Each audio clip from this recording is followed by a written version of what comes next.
Another ACC road trip on tap for the Seminoles, this time up in Kentucky to take on Louisville on Saturday at 3:30. Nole Insiders Lane Hurt and Tim Linnefelt here with you. Tim's found his good side. I don't have one, so I switched over. Better side. It's all good. But anyways, we're not here to talk about us. We're here to talk about the game.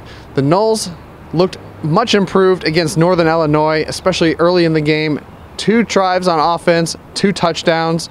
Is that the progress that the Seminoles wanted to see, or is it more of Willie Taggart, what he said he saw in the second half and wants to see a lot more improvement, cleaning up a lot more? Well, I think it's a little bit of both. The big thing for me was seeing on those 2 drives, the offense got in rhythm, it was fast, it was sharp. A little bit of luck there on some of those deflections, but you know what? This team's been pretty unlucky up to this point too, so take it how you can get it. The second drive was obviously very sharp, and really that third drive was off to a really good start. You convert that 4th down and then turn the ball over, and that kind of put a halt to your momentum. So I think the key takeaway there is, one, it's in there.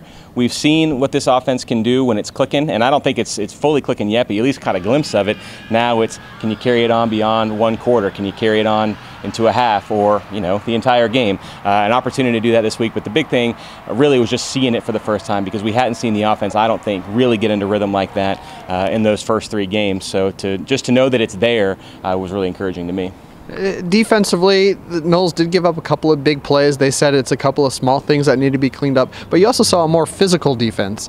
Guys this week said that they're getting a better grasp on what Coach Barnett wants, so they didn't go out and say it, but I put 2 and 2 together. As they get more comfortable, they're allowed to be more physical out there because they're not thinking as much. Well, what a concept. No, exactly right. When you're tentative, for lack of a better word, you're not quite sure where you're supposed to be or what you're doing, or you're still figuring it out. That makes it hard to play with reckless abandon or throw your shoulder into something because you're worried about where am I in the right place.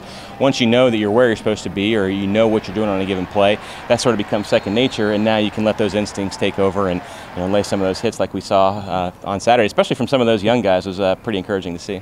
Yeah, Coach Barnett said he's been happy to see what he's seen from the young guys because, quite frankly, they want to just prove that they belong out on the field. Yeah, no, I think that's exactly right, and that's a good kind of way to do it. If you're looking for a way to stand out when you're a freshman or a sophomore, laying out a big hit is a good way to do it. I remember seeing that in the practice fields. Even in the spring, you would hear a big crunch on the other practice field. You look over and say, "Who was that?" And more often than not, it was either Amari Gaynor or Asante Samuel, somebody like that, and you can say, "Okay, well, this guy's got a little something." So it's kind of neat to see that transferring over to the field now in the season. As far as the opponent is concerned, the Louisville Cardinals, they've struggled to begin the year as well. 2 quarterbacks, Bobby Petrino has not named the starter. It's either Jawan Pass or Malik Cunningham. As with most of these situations, both guys have different strengths. Pass, more of the passer. What a concept. And Cunningham, more of the running quarterback. What's the difficulty in preparing for a multi-quarterback team like Louisville?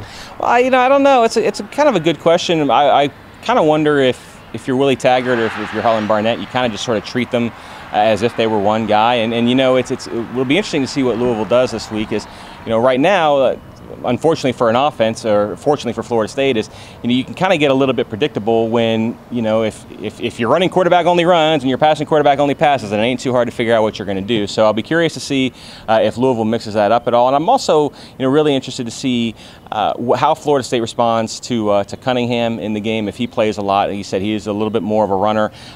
Florida State's defense hasn't really had to contend with too much of a running quarterback. I know they played Eric Dungy against Syracuse, but he was hurt, didn't seem quite as effective, and they didn't even play in that second half. So not to say that they can't defend against that type of offense, because I think they probably can, but they haven't had to do it yet. So if he gets in there and has some success, I'll be really interested to see how Florida State adjusts and responds.